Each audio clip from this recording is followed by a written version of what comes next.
Welcome to Finding the Balance.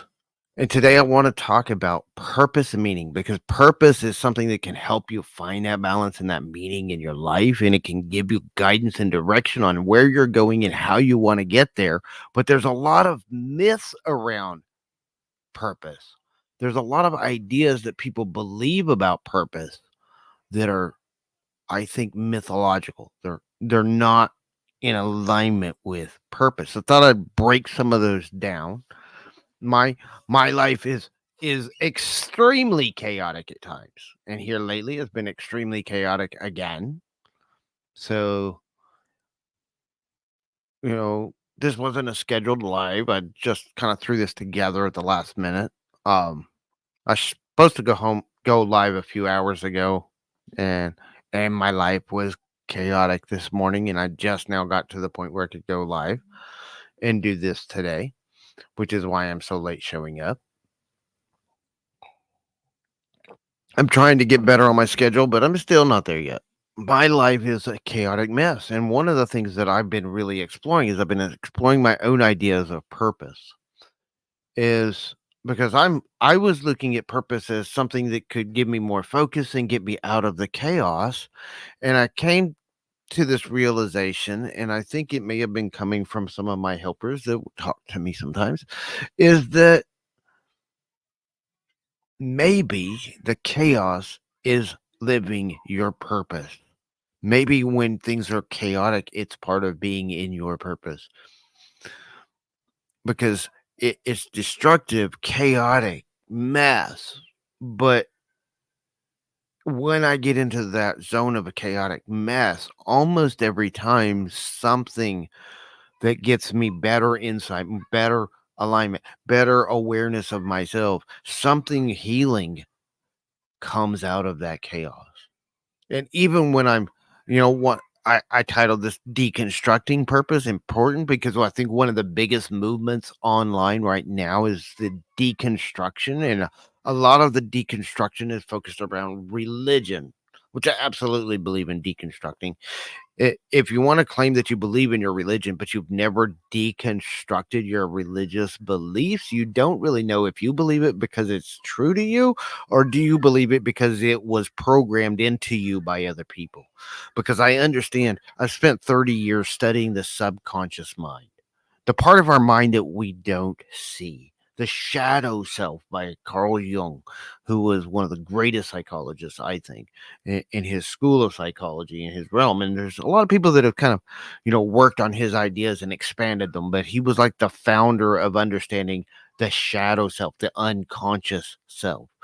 Um, and so much of what we talk about in spiritual circles comes straight from his psychological understanding of things. So we talk about doing shadow work. Shadow work is really just about how do we get into that unconscious part of ourselves and bring it into our consciousness so that we can heal it, so we can deconstruct it, so we can work on those things. And almost all of our beliefs, psychology has found in the last 30, 40, 50 years that almost all of our beliefs were formed between the time we're born and the time we're 9 to 10 years old. The core paradigms that direct every decision you make in your subconscious mind were formed naturally through your interactions from the time you're born till the time you're 9.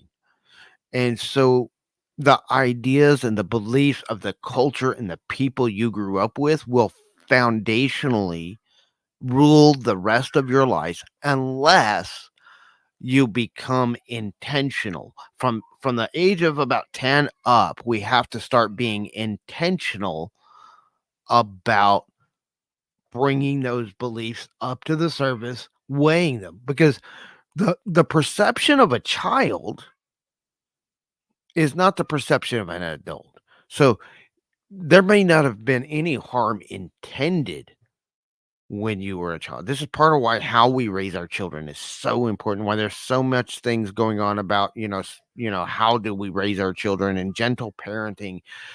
And I think that there's a lot of great tools coming out about that. Um, and ideas in that, and I've tried to incorporate some of those into my own children and how I raise my children because I I've made mistakes as a parent because my purpose in that place of a parent wasn't really defined. And and as I've grown, as I've studied, I've learned, I've deconstructed my idea of what's the purpose of a parent. And I think our goal as a parent, our purpose as a parent is not to tell them what to think, what to believe, what to do, which is what religion teaches, which is why I don't like religion. That's also what, a lot of schools do is they tell you what to believe. They're not teaching you how to think for yourself. They're telling you what to think. A lot of problems with parents is parents are teaching their children what to think based off of how they were raised. And they're not really deconstructing those ideas themselves. So they're just passing the same ideas on to their children and the same traumas. This is what we call generational trauma, which is a huge topic right now. It's part of why deconstruction is so important. We have to deconstruct not just our religious ideologies, but also the ideas that our parents taught us, which will incorporate a lot of the religious ideologies too. But it's also going to deconstruct the philosophies, their ideas, the beliefs that they held, their perception of the world that was formed when they were 8 to 9 years old. And those ideas may not have worked for them, but they're passing them on to you. And so as we deconstruct, it's how we heal generational trauma and we stop that from happening. And sometimes we see and we perceive things that happen to us and we try to reject that. So we go to the opposite extreme. I did this a lot with my stepson. He was 10 when his mom and I got together. And I was extremely passive with him, too much of an extreme of pacifism. And we have a really rocky relationship because of that. And part of that's because of me. Part of our rocky relationship is because of him. It's two-sided, like every relationship. But I was too passive with him. I did not take as active a role with him. And part of that was because of the abuse I received from my own step parent. I did not want to be that. And then there's been times as I've done my own healing work where I'm bringing up my own traumas. I'm bringing up, and I have gone into that way. I've always been able to say, we're not going to do this in a physical way. Um, we're not going to be physically abusive to the children, and that's something that I'm very strongly because of how I know how the physical abuse I went through was. And a lot of people have different ideas on that. You know, there's a lot of philosophies and ideas. I have a whole lot of tools in my arsenal, and some of those tools are physically, tools but they're absolutely like absolute last resort. I've done everything else I can think of to go any other way. But sometimes, you know, a very controlled attention getter can be useful tool, but it has to be done in a controlled way. And we have to recognize that it can cause, you know, lasting trauma. And we have to then be willing to take responsibility for that. But I have tools at my disposal that I don't use because I know how destructive they are. I know how to use them. I can be very good at using them, but I don't use them because I know how destructive they are. But at the same time, I also have tools and then I see other people doing the same thing. I see other people. So I think our purpose, and this is part of where I wanted to go with this whole deconstructing of purpose, which is something I've been working on the last few days myself, because I've talked about purpose in some of my other videos, and I may see. You may see if you watch some of my other videos on purpose, you may see a difference in how I'm approaching it. Some of it's similar, but it's turned a few degrees because of the way I see it now. Because I've grown, I've experienced, and I've deconstructed some of my own beliefs around this in the last few days. And, you know, one of the big myths around purpose is that when you find purpose in your life, it's always going to bring fulfillment. No, I think being in alignment with our purpose does bring us a sense of fulfillment and purpose. And a lot of people are looking for things outside of themselves to give them that fulfillment because they don't know how to find that purpose inside themselves. And that's one of the things that I'm working on is how do we I'm trying to figure out, I kind of just do it myself and I haven't really figured out what process do I go through to do this. So that's one of the things I'm trying to line out, especially as I'm writing this book and I'm trying to include processes that people can use to do this work that I'm talking about. And I'm trying to include some of those processes in these videos, but I'm still trying to figure out the processes as I go. Meditation is a part of that process. I bring up the ideas and I deconstruct them in my mind and I sit with them and I'm like, and then sometimes it's just chaos. Sometimes deconstruction is chaotic and it might take days or weeks to really deconstruct an idea. Um, and I see what other people say about purpose. I think we can get fulfillment from being in our purpose, but we don't always get fulfillment. Just having a lack of fulfillment does not mean we're not in our purpose. Sometimes our purpose was in just being. And I've talked about this one before. Sometimes my purpose is to just sit here and be and allow myself to exist without doing anything. And I get that a lot in my meditations that I need to just be, not be something, not be doing, just be. Just sit here and be with yourself.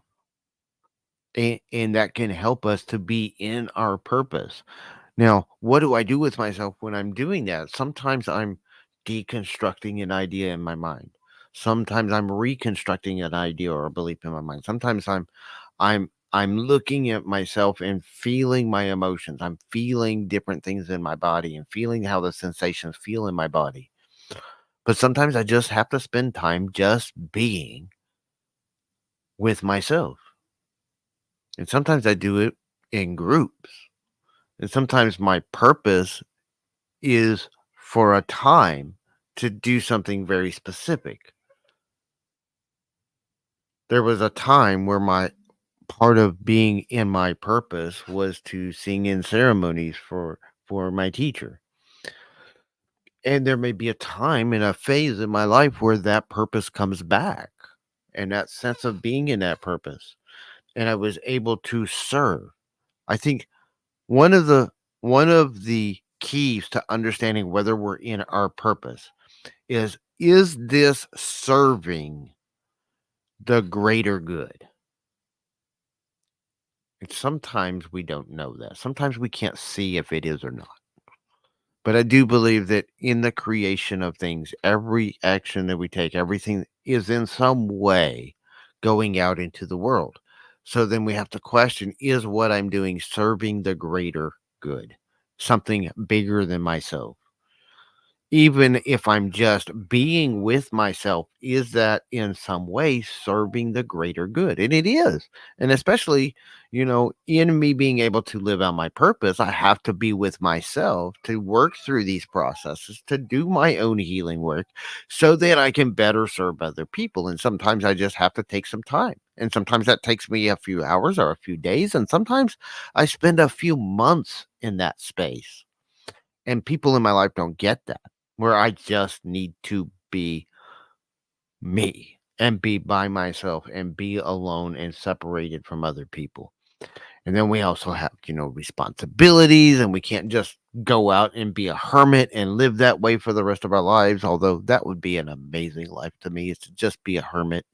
Um, I think that would be, be an ideal situation for me to just go find a place out in the woods and be a hermit by myself,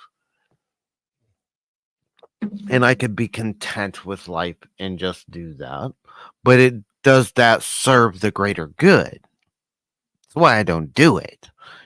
I could do that, and I could probably find a way if I really, really decided to do that. I could probably find a way. I have no idea how to do it, but I could probably figure out a way to make that happen and have that purpose as a part of my life and take actions that would get me there.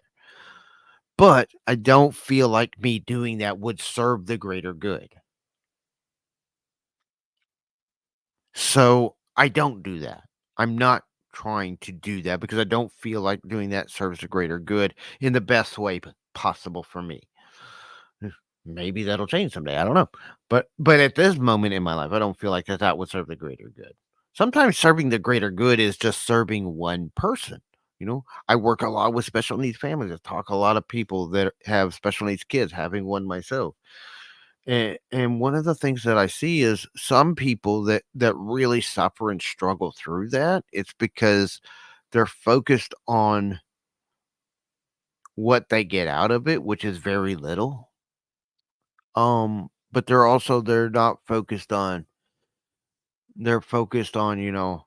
how their life is and how much of a struggle it is and how there a lot of people that I know in that situation are just focused on everything that's going wrong and how their life is out of control and how they don't really have the opportunity to do things that they want to do. And I try to work with people like that.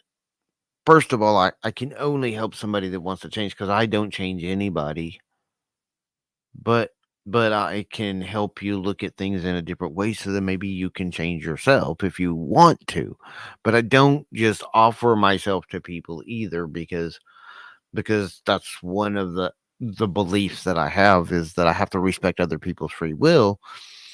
So I don't offer that to people, but sometimes people come to me and ask me for guidance or ask me for help, and that's when I help. Um I don't I think we need to find a sense of what is my purpose in this situation. Can I find a sense of purpose and meaning in this situation? For me, there's a lot of challenges and there's a lot of frustrations. There's a lot of chaos with having a disabled child in my own life. And it's things that we deal with almost on a daily basis.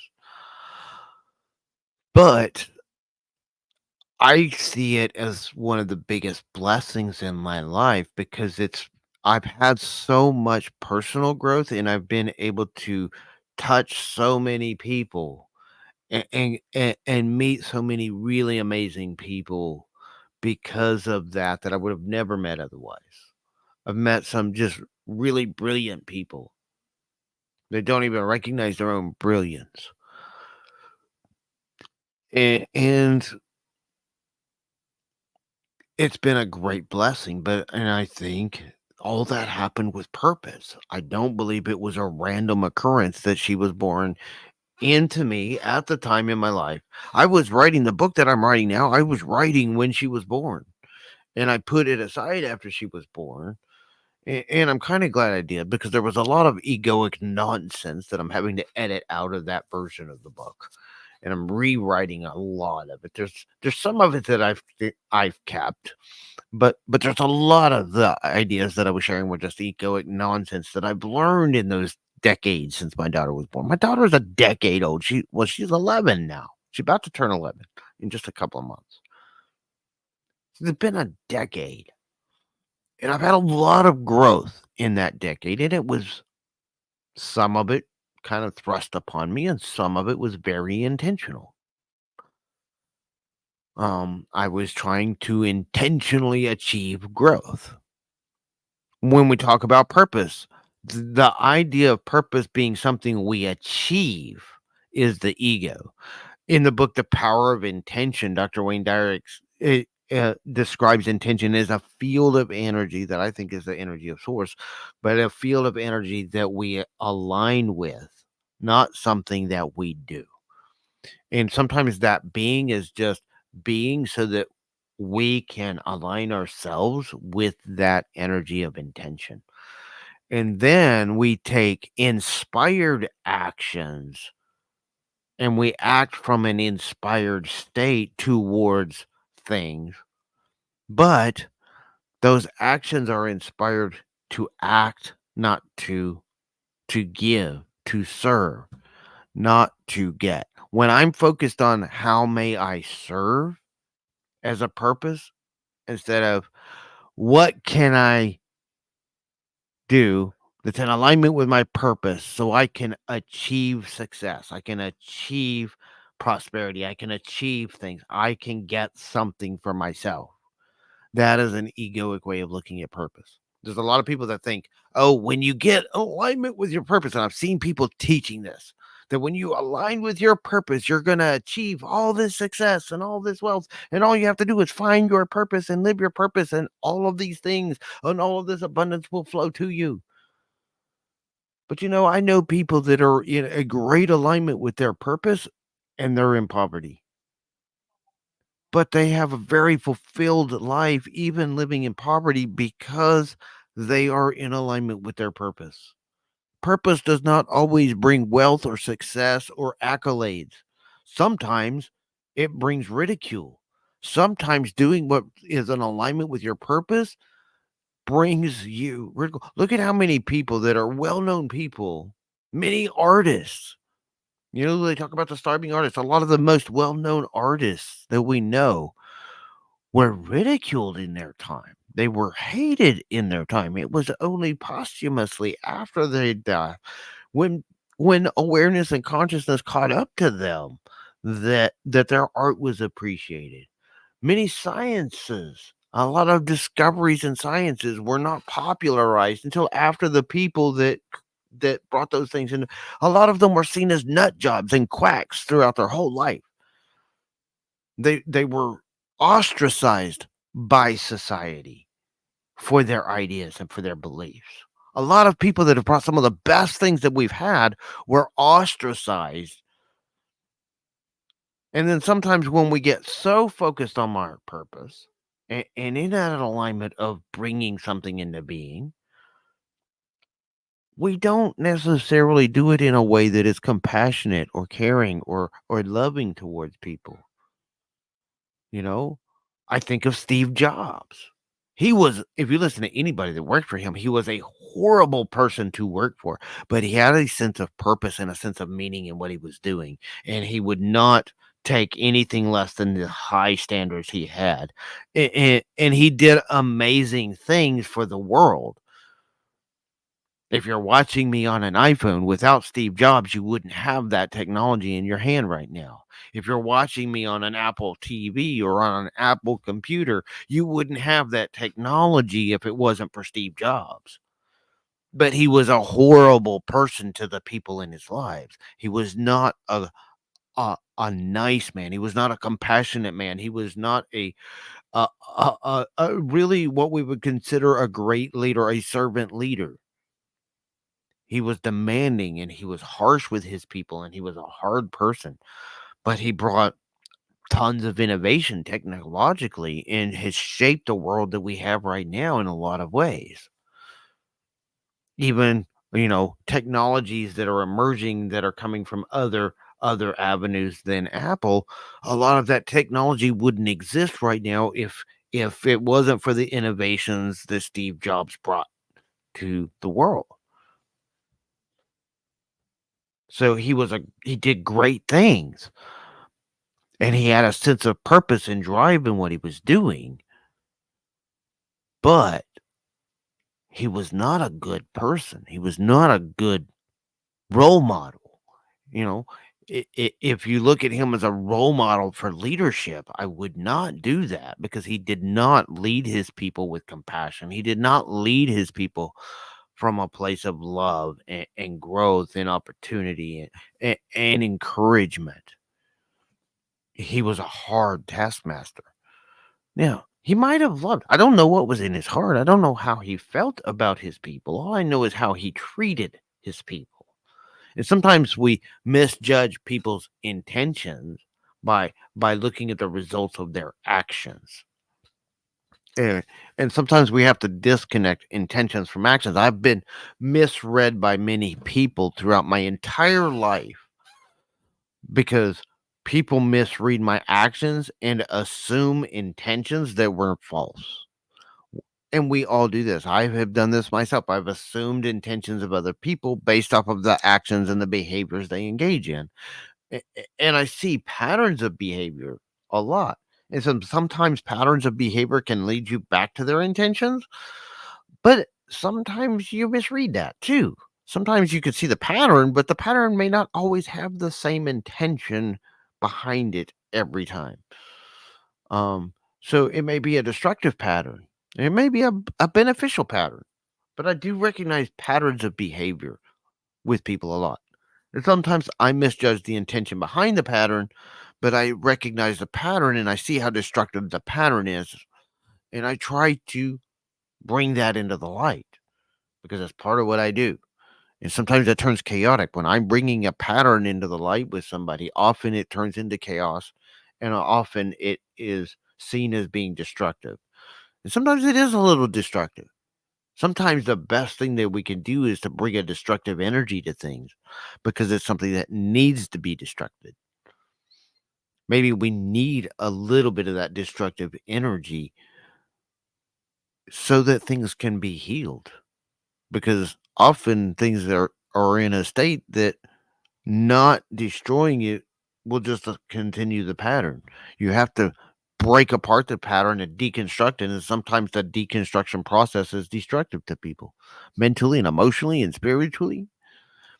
And when I started deconstructing this idea of purpose, I started deconstructing it and I've destroyed, in a lot of ways, my own sense of purpose and thinking that purpose is always beautiful. That's one of the myths around purpose that it's going to be this high energy thing at all times. It's not. Sometimes I'm in perfect alignment with my purpose when I'm angry, when I'm upset, when I'm destroying something. I can be in my sense of purpose in that moment when I am being destructive. But then on the back of that, new awareness can come in, new healing can come in, change can come from that destruction. Or we can see that destruction and see it as chaotic and traumatizing and horrendous to people and just spiral into guilt and shame and blame and all of the negative emotions. But that's also where our free will comes in because we can take that destructive energy and turn it into something positive, or we can just continue our own self destruction through that. And that's intentionality. That comes from being intentional about what you do with what happens to you. And I'm not trying to excuse my chaotic behavior either. I'm trying to change those behaviors. But sometimes it's just something that comes out of me and it was no intention to harm, but it came out in a harmful way. Sometimes I have no intention to be harming anybody, and sometimes it just comes out in a harmful way, in a way that's distorted too. Sometimes it's received in a distorted way because of the emotional state that I'm in or because of the physical way I'm doing it. But I have never intentionally harmed another person, although I have done things that brought harm to other people. I've never intentionally, meant to hurt anybody. But sometimes I'm an attacking an egoic idea that is harming me, and I'm trying to bring that idea into the light so we can see it. And the ego is resistant to that. And when your entire identity and belief is that you are the ego, which is what the ego is. It's a false identity you create yourself, and you believe you are your ego. And I believe that you're a higher thing than the ego. I believe you're an evolved soul that is not attached to that egoic identity. That egoic identity is sometimes hiding your truth and hiding your purpose. And sometimes I attack the ego, and people think I'm attacking them. They take it as a personal attack instead of attacking the idea that they think is them. And sometimes we have to bring a destructive energy into that. And I don't do it maliciously. I've never done anything maliciously or intentionally. I am going to destroy you. I've never done that. But sometimes it just comes out of me in an uncontrolled way, especially when I'm triggered into my trauma. And some of that's my trauma too. There's a lot of things that layers to this. There's a lot of people that see their purpose and they think that they're living their purpose when really they're just living their trauma. But some people also, when we heal the trauma, we can find a sense of purpose and meaning through that trauma. A lot of the videos that I create and the stuff that I share and the messages I'm bringing out here are really from healing my own trauma and then bringing what I've learned from that healing process and sharing it with the world. And if people watch it, they watch it. This channel and this content, I keep coming back to it, even though it doesn't reach people, even though it doesn't get the success. I've had other channels that have more subscribers and more followers and more views than this one does. But I keep coming back to this space because it's an inspired drawing me to it, whether anybody sees it or not. Because I'm not doing this for the results. I would like to see the results. I have a part of me that wants to see results. I want to see people see these videos and see a transformation in their life. But I'm just sharing ideas for people to contemplate, ideas for people today. And I'm going to be sharing, some techniques and strategies that I personally use. One of the things that I've been using to do this particular deconstruction of purpose is just start by just writing out, what do you think right now your purpose is? And then let's deconstruct that. Why do you think that? Why is that my purpose? Why is the deconstruction question? Why will help you deconstruct the belief. So if you think something is your purpose, if you think you're living something that's a part of your purpose, why? And keep asking why. Why is that? Why is that? Why is that? Get to the bottom of why. Why do you believe what you believe? Why? And start diving into that subconscious mind through asking why. That's the number one thing you can do to bring something out of your subconscious mind into your conscious mind is just asking why and just sitting there and actually listening. This is the point. Don't just ask the question. Whether you're working in yourself or you're talking to your spirit guides or you're talking to the creator or you're talking to another person, if you ask a question, you also need to do the other side of that, which is shutting up and listening for the answer. And a lot of people forget to do the second part. They forget to listen. Prayer is a way of, talking to your creator. But a lot of prayer is one-sided. Telling God what you want or telling God, asking God for things. But do they shut up and actually get out of their ego, get into their centered self, and listen to the answers? Because there's always an answer. It's just sometimes you didn't hear it because you weren't listening. And sometimes the answer doesn't come right that moment. Sometimes it comes later in the day or when you're doing something else. I had a friend of mine that was like, I always get these ideas. He says, I pray for help and I pray for stuff. And then when I go out drinking, I just get these ideas. Why? Because drinking alcohol, I don't like using alcohol for it, but it relaxes when you're in a lower state. It relaxes your resistance to receiving the answers. So sometimes people drink and they get that buzz on and it relaxes their resistance to things coming in. And so, if you're in a lower vibrational state, I love David Hawkins' scale, the emotional scale, which is one of the guiding forces in my life. It's why I talk about the pathway to peace, not being at peace. Peace is at the top of the scale. I'm trying to get to the neutral zone more and more and more. And I spend more and more time in that neutral zone, which is the center point of the scale. It's at about what he calls the vibrational frequency is at about 250 um, in that neutral zone. Um, Alcohol calibrates on that scale at like 100. And so if you're below 100 on that scale, then, you alcohol can be beneficial to you. It can help bringing you up. But if you're over 100, it brings you down. It's part of why I got away from alcohol. I know my personal baseline frequency is above that of alcohol, and I have no desire to consume alcohol anymore because of that. But if your frequency is below that of alcohol at the time, and our frequency varies based on what subject's on our mind, because different subjects were at different frequencies, but we also kind of have our neutral state of our own baseline where we're at in general, which is kind of the average of all of our frequencies and all of our alignments on all of the subjects inside of our mind.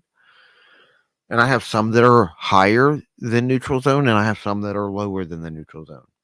The neutral zone is kind of, to me, the balance point, which is why I'm trying to get there, because I talk about finding the balance in the neutral zone. Contentment. It's not really perfectly peace, but we're content. And when you can get into that place, then you can start moving into the higher emotions. Courage, contentment, courage, um, compassion, um, joy, happiness, love, peace. Those are going up the scale from contentment. But contentment, the neutral zone, is that place of being neutral. You're not positive, you're not negative. You're like right in the balance of the two. And I think that we should focus more time, effort, and energy on just trying to get there, because it's not as far of a leap to get to neutral than it is to get to peace and unconditional love, which is at the height of the scale, and enlightenment. A lot of people are trying to get to enlightenment, but they're at this really, really low place. And you don't skip the thing. You have to walk the way. The journey is walking up the scale. So, if you're in a place of blame and guilt and shame, blame and shame are the same thing, by the way. The difference between blame and shame, which is at the very bottom of the scale, if you're in blame, it's outwardly expressed. You're blaming everything outside of yourself. Shame is really blame turned inwards. So it's either inwardly shaming yourself, humiliating yourself, blaming yourself, or you're blaming everything outside of you. And they're right at the same point on the scale, because the one is inward and the other one is outward, but they're the same energy.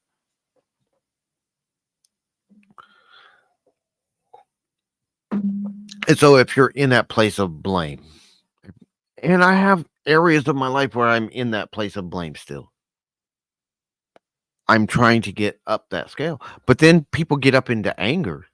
Well, anger is actually higher on the scale than blame. But then people shame you. People want to tear you down because you're angry, when you've actually made progress because you got from blame into anger.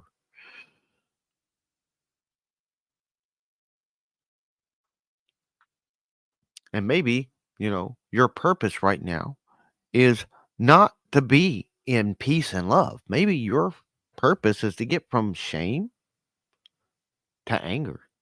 And maybe when you're angry, you are in alignment with your purpose because it was a growth step to get there. It took growth to get to anger. And then we have to continue the growth. We don't want to stay stuck in anger, and we don't want to stay there forever, but maybe for a little bit of time. We get into that place, and then we can process that anger and move up the scale even more. But every time I feel those emotions, I'm asking why. Why is one of the best questions. I did a video just the other day where I talked about um, one of the questions that started me on the path and has guided me on this path is, who am I? And somewhere along the way, I started adding to that, why am I? And that's when I started looking for purpose. That's when I started looking when I started asking, "Why am I? Why am I in existence? Why am I here? Why am I in this body, in this time frame, living the life that I'm living right now? Why?" And when you start deconstructing that why and looking at why, that's really the most powerful question you can ask. But also, again, ask the question and sit still and look for the answer and let that answer come to you. We don't look, we don't make the answer come to us. We allow the answer to come to us and we listen for it. So many opportunities in my life that could have advanced my life in certain ways have come to me that I wasn't listening for that opportunity. I wasn't listening to the answers that were coming to me. And so I missed opportunities that came with that. Now, there's a lot of reasons for this. Sometimes it's fear, fear down the emotional scale. My personal opinion is that all of the expressions of those lower emotions are all expressions of fear. Blame is an expression of fear. Guilt is an expression of fear. Shame, you can't without fear, you don't have guilt, you don't have shame, you don't have anger, you don't have rage, you don't have judgment without fear. If we just focus on, working our way out of fear, we eliminate a lot of the lower emotions. And I don't think we're supposed to totally eliminate them, but we can limit their impact on our lives through being intentional. This is why the goal is to get to the neutral zone, to get us out of that state of fear. Because everything below neutral, every single emotional state below neutral on the emotional scale is just an expression of fear. Everything above that is an expression of love. So when people say, I love you, and their energy is the fear based lower emotions, I call bullshit on that. And people don't like that because I'm calling bullshit on their saying that they love when all of their energy is in the lower emotions of fear. And people don't like it when I call them out on that.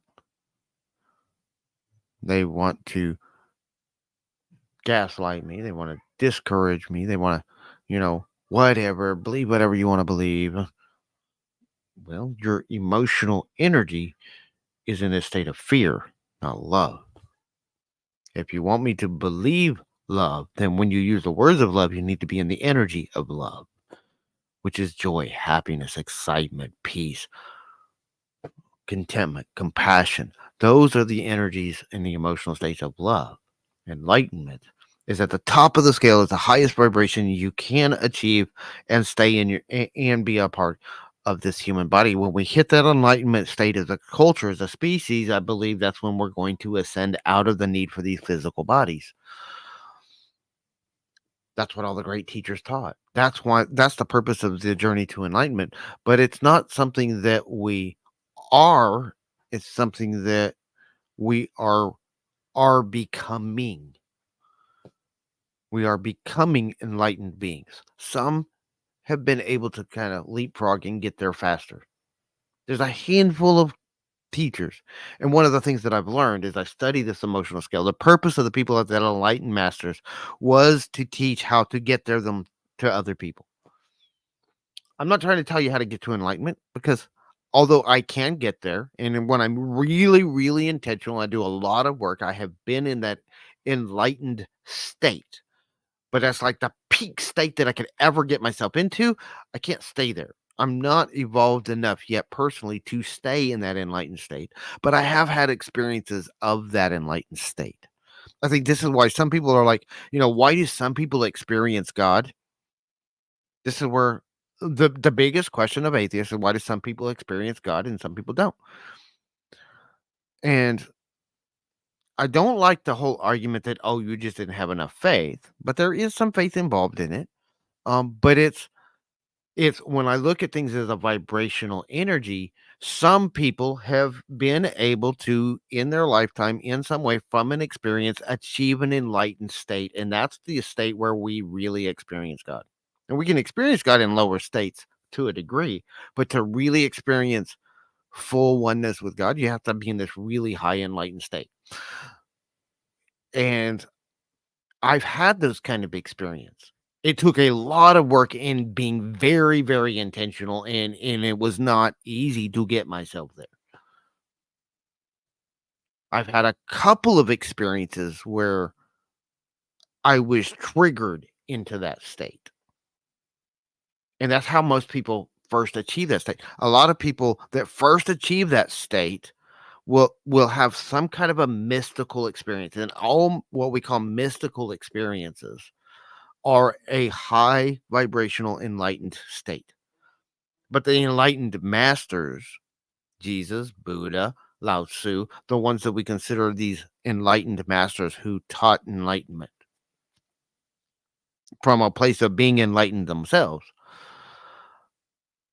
their teachings are distorted when they're translated by people from lower vibrations. And that's what's happened with religion. It's a distortion of the teachings of those high enlightened masters. I believe in studying the works and the teachings of the enlightened masters, but I also recognize that even everything in writing that they about them is distorted by the people that wrote it. None of it is perfect. So we kind of have to feel through it, but there's still clues as to how can we get there and how do we take that journey. That's why I studied religions from around the world, because I don't believe any religion has all of the answers to how to get there to that alignment. That's in my mind, that is like the overall purpose of humanity is to get humanity as a whole to enlightenment. Some of the current stuff that we've done using kinesiology and feeling our way through things and understanding the emotional energy of the planet is the planet as a whole right now is still in the lower state on that emotional scale. But we're advancing up that emotional scale in a conscious way right now more than ever has. And we have to get over that tipping point into the neutral zone and up into courage and contentment are the kind of the area where we need to get culturally as a society in order to shift the consciousness of the planet. There's a lot of talk about a consciousness shift. And my personal opinion on this is with that emotional scale, we have to get the consciousness of the planet. Now, there's still going to be people that are at a lower consciousness, and there's going to be a lot of people that are at a higher consciousness. One of the things that I've learned is somebody that is in that higher state of consciousness can negate the negative effects of 100 people at a lower state of consciousness. So the more we evolve ourselves, the more we elevate ourselves, and the more we just spend time in those heightened states, the more it elevates our own vibrational state, our own vibrational awareness. But just because I've been able to achieve those states in certain aspects of my life, and I have some aspects of my life, some areas of my life where my baseline state in certain areas of my life is at a higher level, in a higher vibrational state than other areas that are still below the neutral zone and still in those negative states. It depends on what part of my life I'm focused on at that moment. Is it financial stuff? Is it my relationships? Is it my friendships? And in my friendships, I'm kind of in a low vibrational state. I'm still very shy, reticent. I feel a lot of guilt, shame, anxiety when dealing with people. And I'm trying to intentionally work on that aspect of my life. Part of why I do videos, honestly, is because it's just kind of a stepping stone to me reaching out and sharing my ideas with people and talking to people. Um, and that is a part of my purpose is to raise my vibrational awareness in each area of my life. One area that a lot of people are in a really low vibrational state and their only focus and their entire energy is in survival is in the area of money and finance. And I could do a whole channel about how I apply these principles and these ideas in the realm of personal finance to to to raise your awareness of finance, to raise your understanding of money as an energetic entity, not just as a physical thing that we exchange, because money is an energy form that we exchange. And the more we raise our own awareness of money. And I'm at a higher awareness, I think, in the realm of money than the average person. But I'm also not in a super flow state with money to where money just flows to me. So I I can get myself there for a short amount of time, but I never stay there. I have a lot of belief, and a lot of that is what keeps you in the low emotional state is your beliefs. This is where kind of it all ties together. Okay. Is the reason we're in a low emotion energy state in certain aspects is because we have subconscious beliefs that are limiting beliefs that are keeping our energy low, that are keeping our frequency low. The more we work on those subconscious beliefs, some of that's your traumas, some of that's just the ideas that were shoved into your head.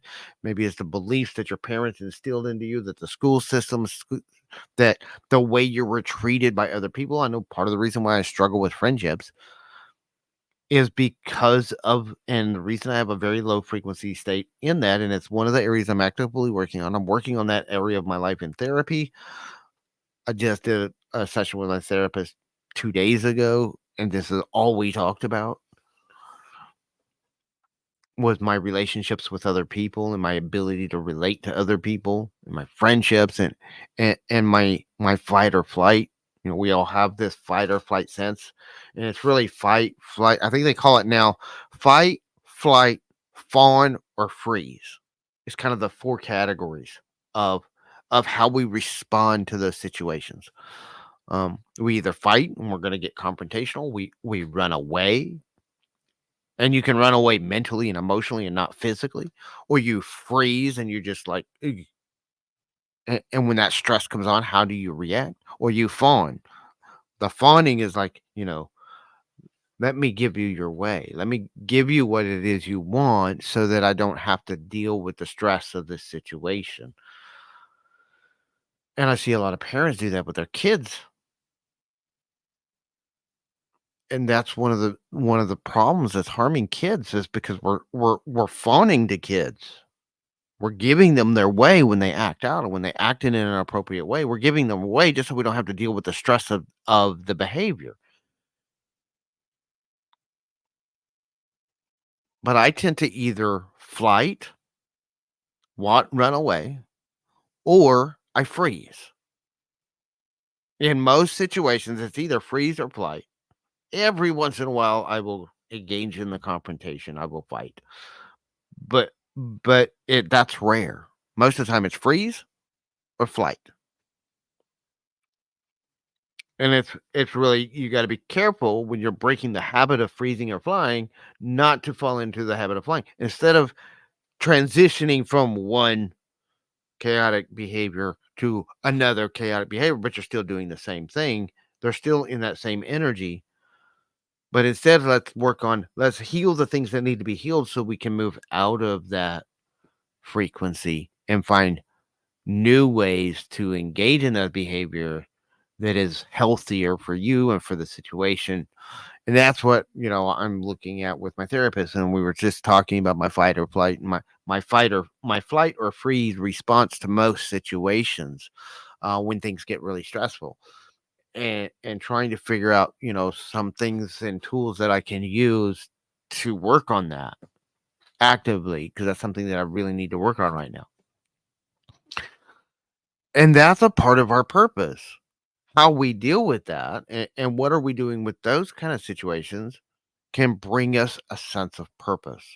That can give us that sense of meaning that inspires us. One of the biggest things that I think is the difference between living in purpose for real or an egoic sense of purpose is we have to get motivated to do things from an egoic sense of purpose. We have to use motivation and discipline and force ourselves to do things. We have to use the lower emotional states. We have to use force to make things happen. But when we get in alignment with that sense of purpose, it inspires us and will pull us forward. And it's not because of what you get. It's purely about, am I doing something that serves other people, the greater good, the greater community? That's what purpose is. How may I serve? Sometimes I have to serve myself and be in alignment with my purpose to serve myself so that I can better serve others. Sometimes it's not serving global communities. Maybe it's just serving a small group of people, but you don't know who of those people you serve that might go out and have a huge impact on the world. My grandfather, Martin Kashila, he doesn't, like doing social media. He wrote a book and he doesn't tell anybody hardly ever about it. He's like, I didn't even write the book to sell. It's not there to sell, and it probably wouldn't be a bestseller anyway, which I kind of agree with him. I read the book.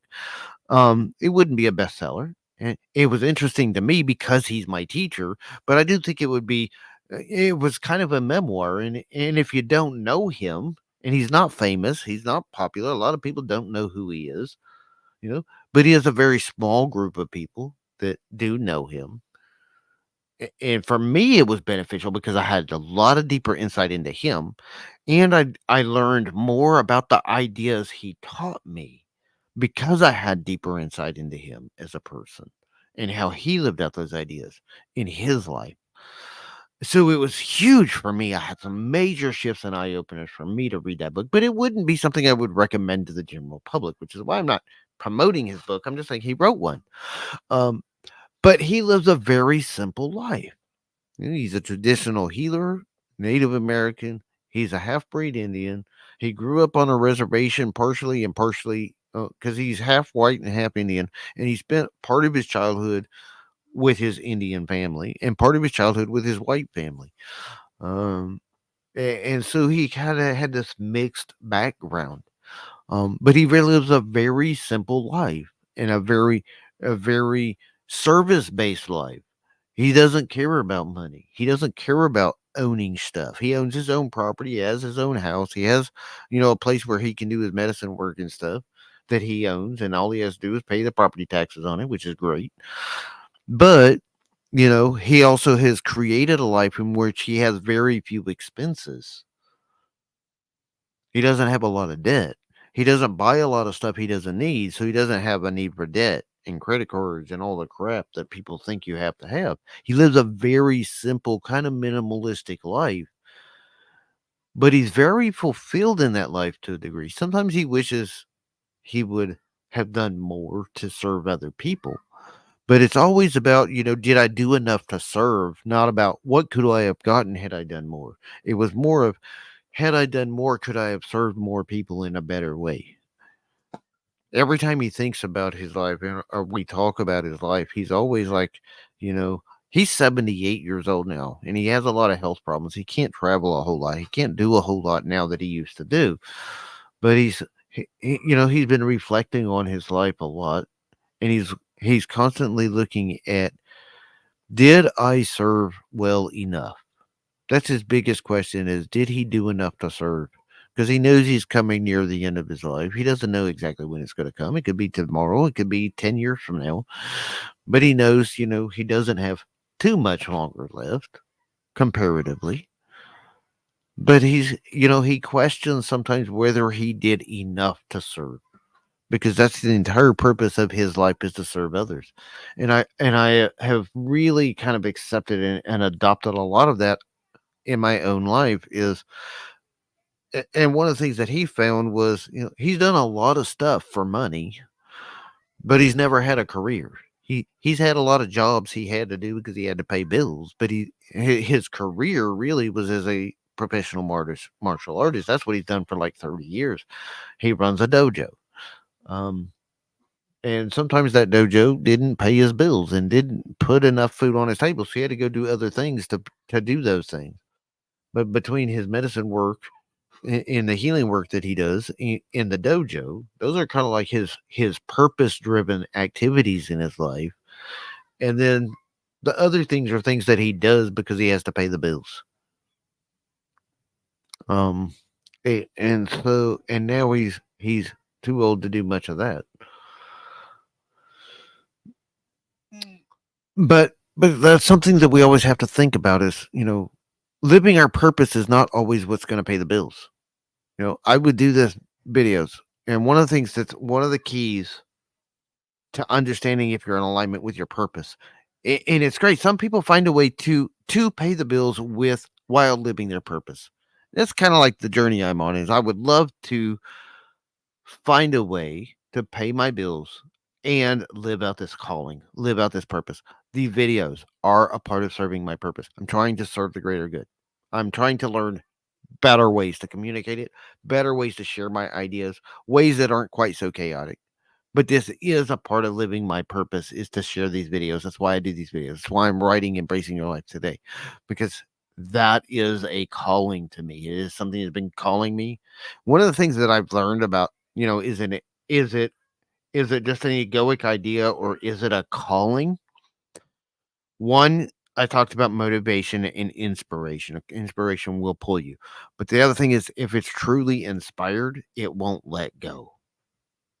I've had that calling for a decade, and it's been calling me, and I've been ignoring it. It's been calling me, and I was ignoring it because I was working on my own personal growth, and I was working in the prison, and like I worked in a prison for 6 years. Was that something I did that served a greater good? Yes, but did I get a sense of fulfillment from that service? No. But there was a lot of conflict within myself because there were things that I had to do and be to work in that environment that were out of alignment with my integrity, that were out of alignment with my personal values. But I learned a lot about myself being in that environment. It was absolutely an experience I needed to come out of my shell, to stop being as reclusive as I had always been. Because I've been reclusive, even when I'm in a crowd of people, I tend to be reclusive. I'll sit off to the side. I'm not in the center of attention. I never care about being the center of attention and stuff. When I am the center of attention, because I've had a few times and things going on where I was the center of attention, and I don't really like being in that position. I don't feel comfortable in that position. I don't like being the center of attention. I don't like people making a big deal of things about me. My birthday, everybody's always like, "What do you want for your birthday?" To be left alone. I've been saying that for 30 years, to be left alone. And you know how many birthdays that's actually happened to me? Very few. Because other people get their own ego involved and they want to say, well, that's not really what you want because that's not what I would want. So I'm going to treat you how I would want instead of how you're telling me you want to be treated. And it's all their ego, but they don't leave me alone. Oh, we have to do this party. We have to do this. We have to go do this.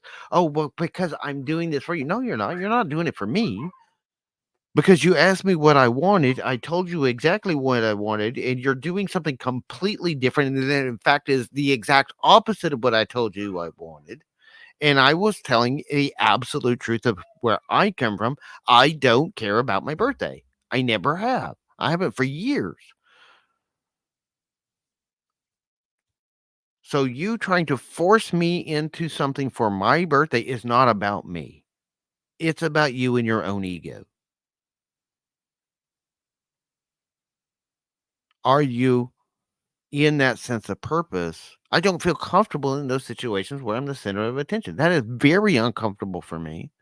Maybe that's why I struggle with doing things to promote my videos and making my videos better because I don't like being the center of attention. And that's something I'm actually this is not a new thing that I just had an aha. This is actually something I've been working on. One of the areas that I'm working on deconstructing is why do I balk from being the center of attention?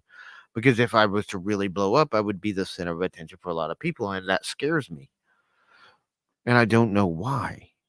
I don't know what it is about being probably because when I was younger, and this may have something to do with it, I'll deconstruct it fully later, but when I was little, anytime I was the center of attention, I was ridiculed, I was made fun of, I was laughed at, or I was being physically assaulted and hurt.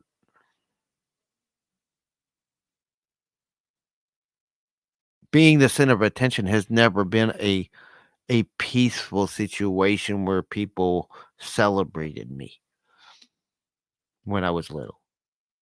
Sometimes it was. There was a little bit of celebrations at times, but even then it usually wasn't really about me. I had a birthday party that was my birthday party. One of the few I remember.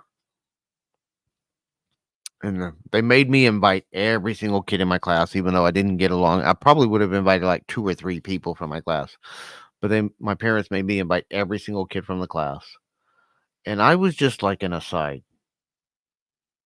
except for, the moment when they all sang happy birthday to me. But other than that, all the other kids pretty much just ignored me and left me alone. And either they ignored me and left me alone or they were making fun of me. It was the most miserable birthday party I could imagine. And it's like the only birthday party I really, really clearly remember. I know that there were others, but that's the one that I clearly remember. Um, there was other ones that I do have some memories of, but that's the one I remember the most. And it was the most humiliating experience. A- And I think that, maybe that's part of why I don't like celebrating my birthday because I have experiences like that in doing that. And I can deconstruct that further on myself, but that's I don't like being the center of attention. And maybe that's part of why I don't do my videos in a way that gets more exposure. Maybe that's why I struggle with these. But I love doing the videos. I love creating these and sharing this energy out into the world. So what are you doing inside yourself? This process of deconstruction is really, and you can do this on paper, you can just do it in your mind, however you work best. Record it, write it. I don't care, but do it in a journal. I have a journal that I do this kind of work in. I do this through meditation and visualizing it and bringing these ideas up. But ask why. If you have something you want to deconstruct, ask why do I believe this? Because look at the surface level belief. Why do I believe that? Why? And stay on that why. And stay on that trail of why until you really fully deconstruct the whole thing. One of the problems that a lot of people are having in the deconstruction movement, and I see it a lot, is people are deconstructing the surface level ideas, but they're not asking, why do I believe that? Deep enough to really get to the root of it, which is in the subconscious mind. We have to bring that subconscious into the consciousness so it can be really faced and really healed. And then we can sit with that guilt, that shame, that humiliation, whatever we are feeling that in that belief. And we can sit with that emotion and just allow ourselves to feel it and just allow it to be without judgment. Without judgment means we're not trying to get rid of it because in order to decide, oh, I need to get rid of this emotion, that's casting judgment on the emotion. Without casting judgment on the emotion, there's no reason to get rid of it. Get into that neutral zone state and just sit with that feeling and just allow yourself to be neutral in how you look at that feeling and just look at it from a neutral state and have the courage to do this, to sit with those feelings and love yourself in that state and say, you know what, I love you. Feeling that way, I love you. Not despite this feeling, it is resistance to the feeling, acceptance of the feeling, really accepting how we feel emotionally. And you can do this on paper. I've done this by writing letters. to the people that humiliated me, that hurt me physically, mentally, emotionally. I write letters to them and just put that the letter wasn't about, "This is what you did to me." It's, "This is how I feel about what you did to me. This is how the feelings are." And let those feelings come up. And I guarantee you, when you get to the right place with that feeling, you should get emotional. You should cry it out. If you're not crying by the end of it, you haven't gone deep enough yet. Whether you're doing it through a meditation and just crying it out, or you're doing it on a piece of paper in the journal, or writing a letter and then burning the letter, you should cry that feeling out of you. If you don't get to that point of crying it out, you haven't gotten it out yet. That's how it leaves our body. Sometimes those tears are tears of releasing something that we've repressed. When you really get to the bottom of it, if you really gotten to the bottom, that's one of the big road signs that says you finally hit the bottom, is when I start crying. I know I've gotten to the bottom of it, and I can, when I cry it and I feel that energy leave my body. But part of that's just allowing yourself to be there and allowing yourself to feel that come out of you. And sometimes this can take a few minutes and sometimes it can take a few hours. I just urge you to sit with it as long as it takes. The more you break it up, the harder it is.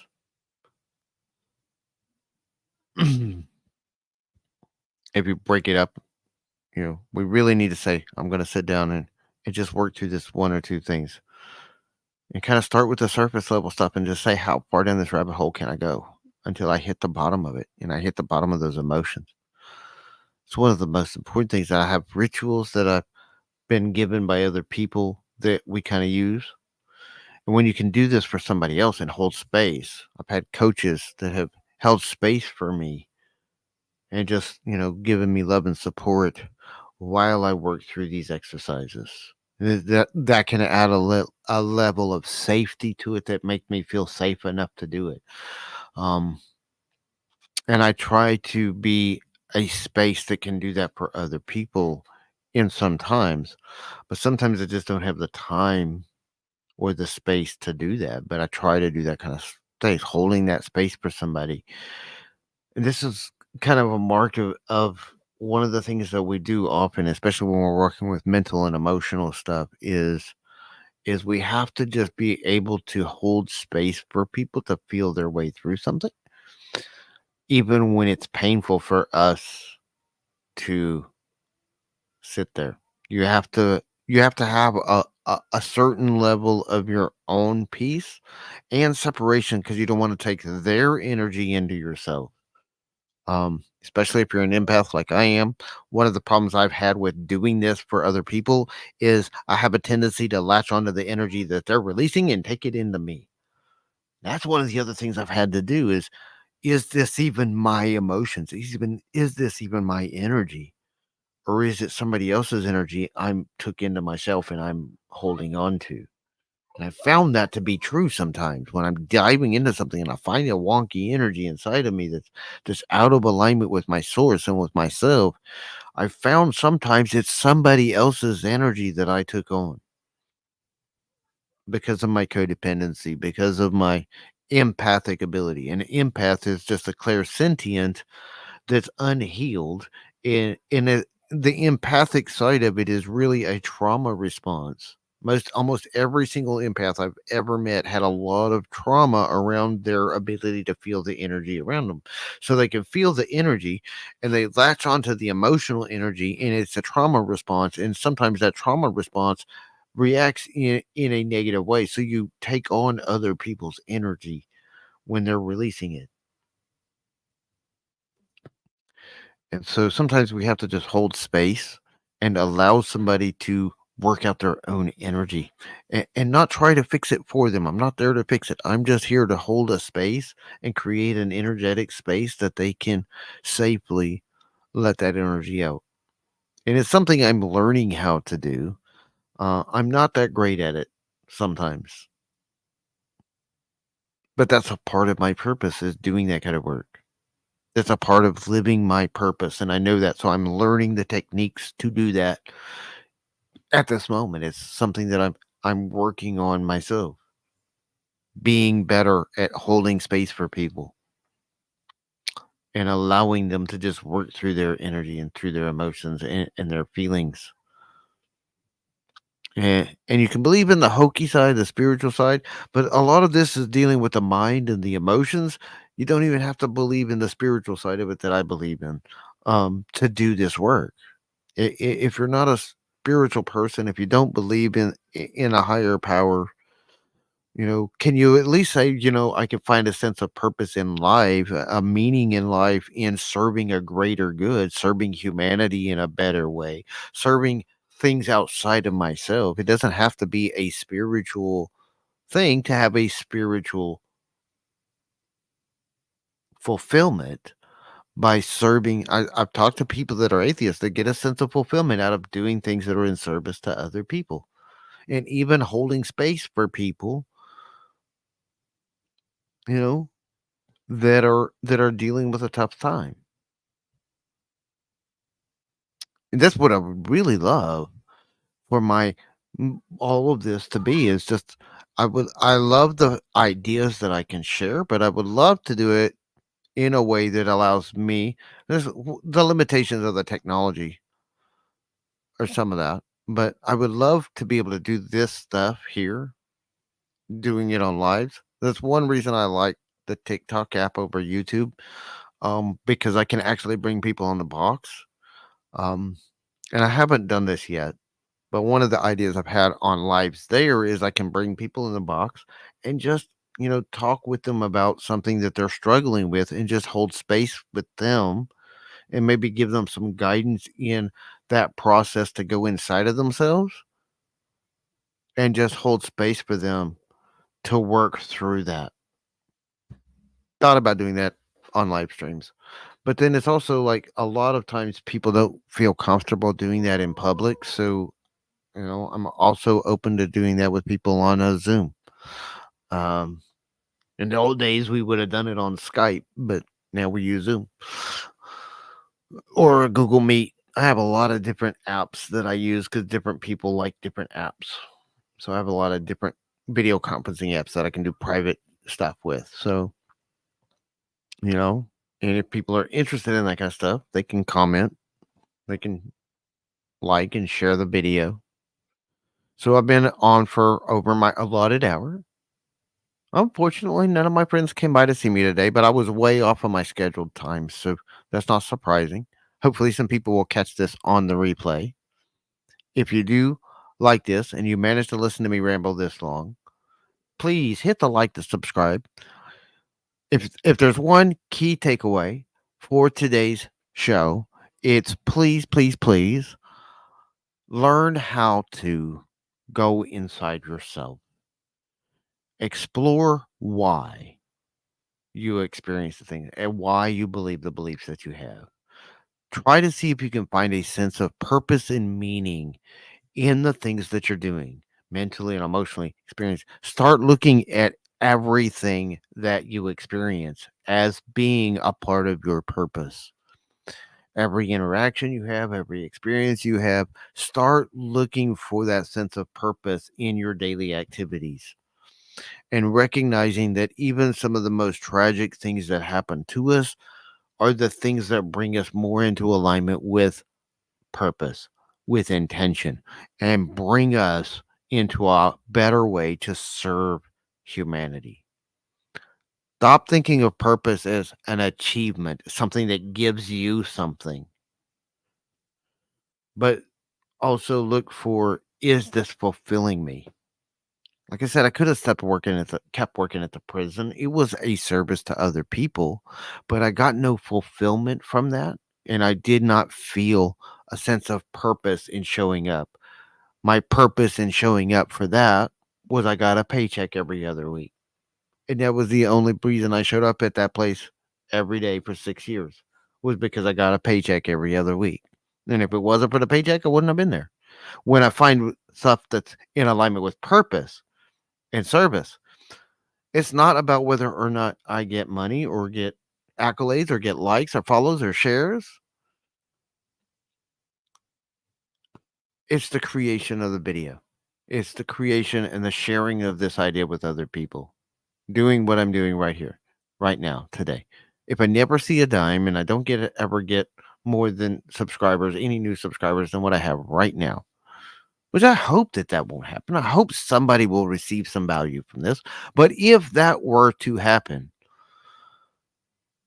I would do this anyway because this is my purpose. And it doesn't matter if I get anything out of it. It's me coming to give. And I'll share my series. I'm going to share so much of my life and my ideas and my philosophies because this is a way I can serve other people. And I'm sharing things like this. I've just been working through today's live. I've been talking for an hour and 20 minutes. I've just been working on this in the last couple of days. And I'm still really still deconstructing this idea. I haven't reached the whole bottom of it yet. I'll be talking more about it. But sometimes that purpose is to just be, and that's okay. But sometimes that sense of purpose is to serve ourselves and then to serve the world. I think everything we do in life is bi-directional. It goes inward and then it goes outward into the world. You know, I have to serve myself and heal myself and change my beliefs and change my ideas and my perceptions of what's right and wrong and how things should be. And then I can serve my daughter better. And it doesn't matter if your service is to serve one person, like your child or your spouse or a friend of yours, or if your purpose is serving a stadium of 1,000,000 people. Who you serve, where you serve doesn't matter. It's what are you doing to serve? It doesn't matter how many people you serve. You could serve one person or you could serve 5,000,000 people. What matters is did you do something that was meant to serve other people? And then let go of the results because the results is how it's received, which you have no control over. You can control what you put out. You can't control what the world does with it. What you put out is your purpose. What you put out is your service. What other people do with it is on them. And it's out of your control. And if you're truly serving from a place of purpose, you will serve no matter what the results are. Look at some of the greats. Look at the life of Jesus. Whether you believe the whole biblical connotation and there's a lot of parts of the Bible that I don't agree with, but he served all the way through his crucifixion. Even as he was being hated and shamed and he knew what was coming and he could foresee what was coming and he saw the shame and he was hated by people, he was beat up by his own people, he was ostracized, but he continued to serve because he was in alignment with his purpose. Sometimes we're hated, we're ridiculed, we're ostracized, but that does not mean we're out of alignment. Sometimes those things happen when we're in the alignment with our purpose. Sometimes we become martyrs because we so focused on our purpose that we martyr ourselves to do it. Are you willing to serve? Are you serving something that you're so passionate about that you would die in service to that if that's the way it went, regardless of how people treated you? I spent most of my life being ridiculed anyway. I spent most of my life being ridiculed and beat up, and even by my own friends, by people that I cared about, and I know cared about me. I've been ridiculed my whole life. And I think part of that was a service to me because as I face ridicule, as I face that stuff in an unhealed way, that made me step away and quit in 2014. That's why I walked away for many years. But I still, even when I walked away, and I swore I was never going to do content again because I was so hurt by what people said about me and to me, and I still had the calling. And I ignored it for several years, and I just repressed that and I ignored it. But that calling was always there to go back to doing that stuff. But I was so terrified of how people treated me, and I was not doing my healing work at that point as much. I had done a lot of healing in certain areas, but I wasn't healing those things yet. And I had to heal those parts of myself in order to come back, in order to be here and do this. And it's been a rocky road. Even, I started during the pandemic trying to recreate this channel and trying to recreate this content. And it's been a rocky road because I've done a lot of healing work. It's been a lot of touch and go, a lot of working on myself, a lot of doing things for my family. But this channel I keep coming back to because this channel is a part of that dharma, that purpose, why I'm here. Sharing these ideas is part of how I choose to live that purpose. I get to choose how I live that purpose. I could go choose to just do it with, a handful of people in my local community. I choose to do it this way because it has the opportunity to reach more people, whether more people find it or not. It's the opportunity for me that the most people that could find it and the most people that could be benefited from these ideas. And that's all it's about for me. I don't share the ceremonies and the practices that I do a lot. I talk a little bit about that I do those kind of things, but I don't really go into the depths of those ceremonies very much. And that's intentional because that's kind of a private thing. And I have certain restrictions from my own teachers on what I can share about that way. Um and I'm being very respectful of that. But the philosophy, and I have those permission to share the philosophy and the teachings and these ideas and these principles that were taught to me in that way.